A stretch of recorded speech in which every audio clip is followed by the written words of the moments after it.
name is McKenna, and today I want to talk to you about 10 to 25, The Science to Motivating Young People. It's an awesome book that I just recently read. My amazing mother-in-law recommended it. She spent years and years in education and working with kids and having kids, so she really felt it was relevant for me because I live and work with kids as well. I'm not a mother, but I am a supervisor. I'm basically an RA for an international high school dorm, so I work with kids from anywhere from ages like 13 we've had to over like maybe 19. And I myself am 24, so I'm also still in this age range until March, so we're not old yet necessarily. I dive into 5 important key pieces and key takeaways that I felt were really easily applied to life and are really easily digestible for anybody, whether you study psychology or not.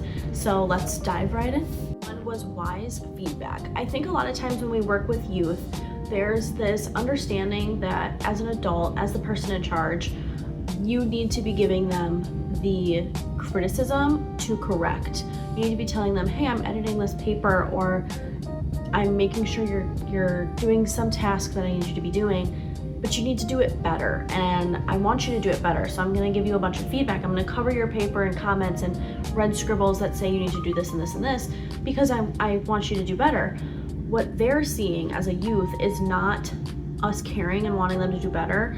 It's, oh my gosh, I'm not doing this good enough, so why even try? They're not taking that feedback and applying it and actually making changes or correcting their own behavior. So what David Yeager explains in this is that when you have wise feedback, which is like, I'll put it on the screen what it is directly, but it is when you are kind of giving a clear statement of transparency saying, hey, listen, I'm giving you this feedback and all these criticisms because I care about you and I want you to grow and I see the potential for growth. It's not because I am just criticizing you. I don't think that you're not enough. I think that you're enough, and I think you have room for growth, and I love and care about you, which is why I want you to be doing this. It's wise feedback, right? You're giving that statement of transparency, and he looked at a study or two in here that directly showed when kids or students were given this feedback, this wise feedback, in comparison to just straight feedback from, a teacher on an essay,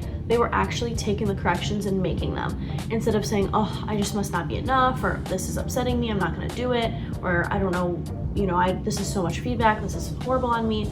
They're actually looking at it going, oh, there's a statement here. I understand why I need to be making these changes and how it's beneficial for me and for the person. So wise feedback I felt was really awesome and such an easy thing. And he even says it's as easy as a post-it note on an exam saying, I care about you, I want you to grow. This is why I'm telling you this feedback. It could be you're telling your kid to clean your room, which I have to deal with quite often. And it's like, I care about you. I know you can clean. I know you're capable of maintaining a clean space for your mental health, but I need you to be able to pick up the trash and take the trash out and clean the sink and the counters and do all that. Giving that clear, transparent statement, I'm not just going in and attacking them and bashing their room, right? I'm saying, no, I care about you, I want you to grow. So I thought wise feedback was such a simple post-it note size tip that I think is just so useful and applicable to any type of criticism needed situation with a youth. Number 2 is the neurobiological incompetence model. Wow, that sounds like really sciencey and psychology, but that's not my thing. I don't really know what that is. You don't need to understand psychology and neurobiological anything to understand that oftentimes there's this stigma around youth and their level of competence. Many people believe the myth that youth just don't have a fully formed prefrontal cortex, which means that therefore they cannot comprehend anything.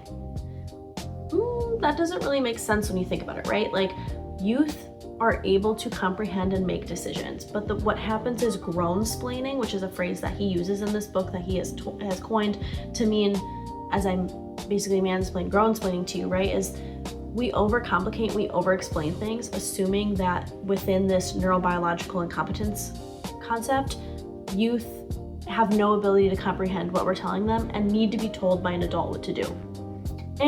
False.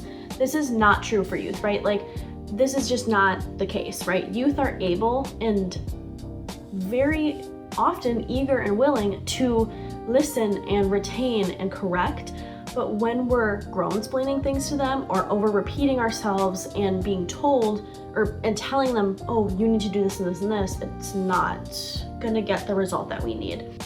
Short but important quote, he just says, ask, don't tell. it often feels good to be the teller. It feels bad to be the one being told. And that stuck with me because I think a lot of times I often will just tell my students, do this, do this, do this, do this.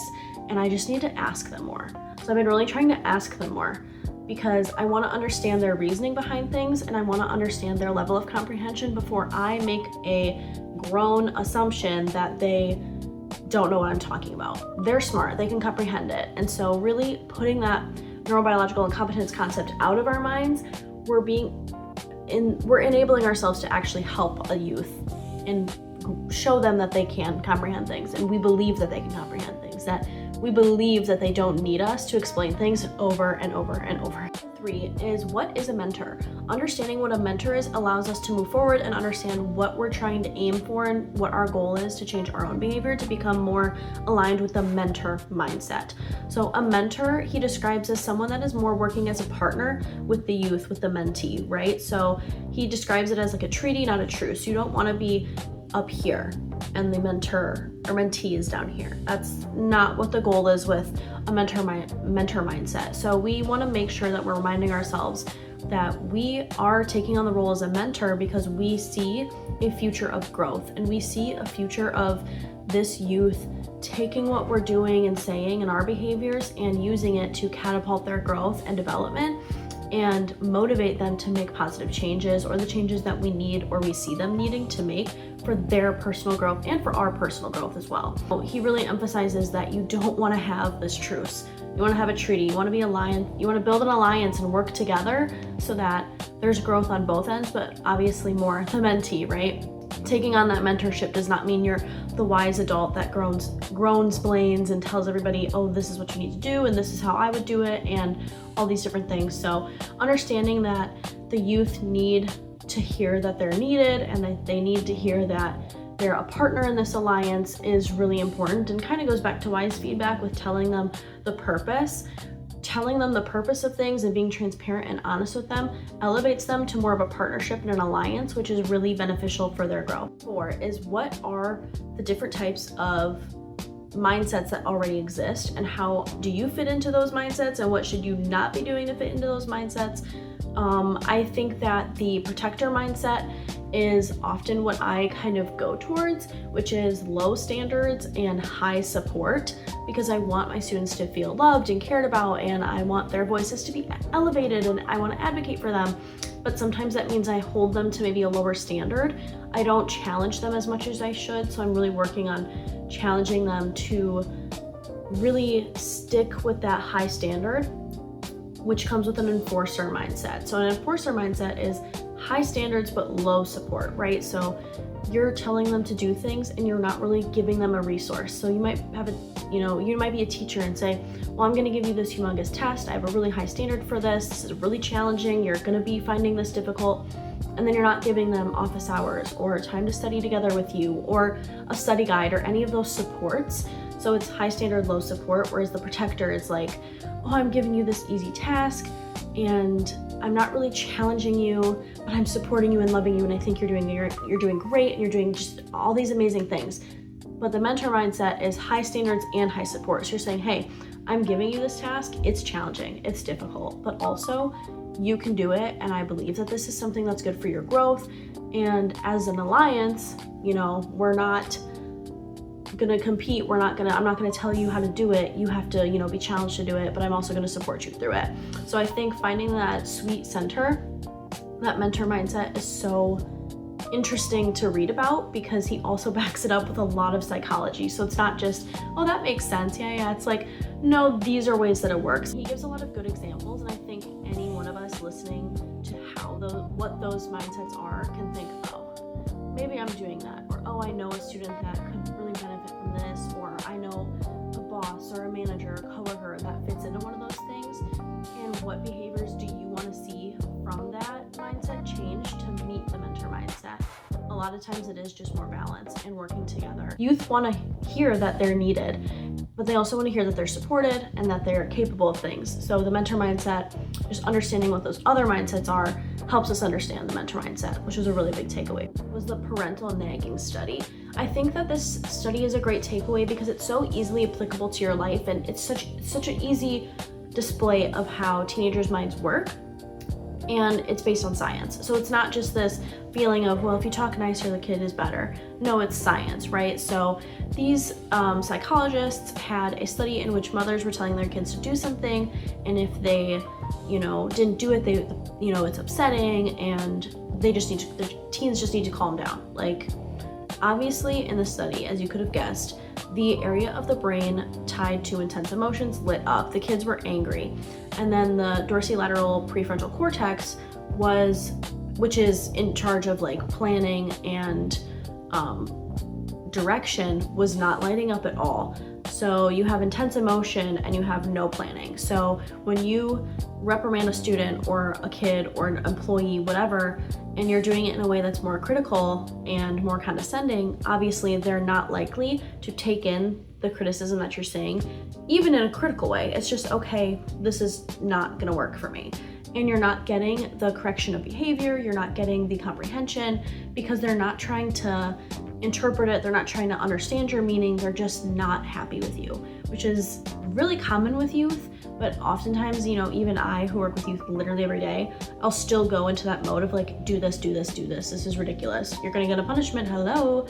And that's just the study was a good reminder to like, that's not the way you're supposed to do it. You want their TPJ, which is some big science word. I don't even remember what the word itself stands for. But the TPJ, which is in charge of listening and remembering, you want that to light up. You want them to listen and remember. You want their dorsolateral prefrontal cortex, whatever. Butchered the first part of that, but you want that to light up, and you don't want the area of the brain, the intense emotions, to light up. You want them to be eager to listen and comprehend what you're saying in a neutral way. The parental nagging study was definitely something that I felt is so easily applicable to life, and whether you understand all the science, he describes it really easily. Like, the brain part that's associated with this lit up, and the brain part that's associated with the negative thing lit up, and it kind of helps guide your thinking and base it in science, so that it's not just well, I think that this is best. This is not written by a life coach. This is written by a well-known adolescent psychologist who's worked with even more famous and popular, well-respected in their field, adolescent psychologists. There's other studies in here. They talk about stress and threat stress or challenge stress and the different responses, and stress is a debilitating or stress is an enhancing thing. And there's just so much more that I think is so valuable. If you work with youth or anyone 10 to 25, to read this book, pick it up, give it a chance. It is phenomenal.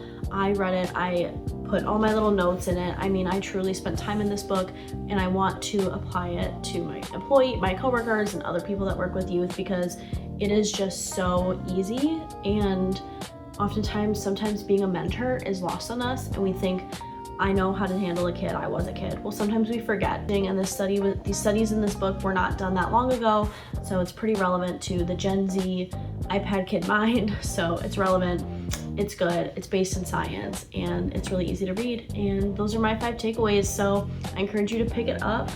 But yeah, 10 to 25 by Dr. David Yeager, would recommend.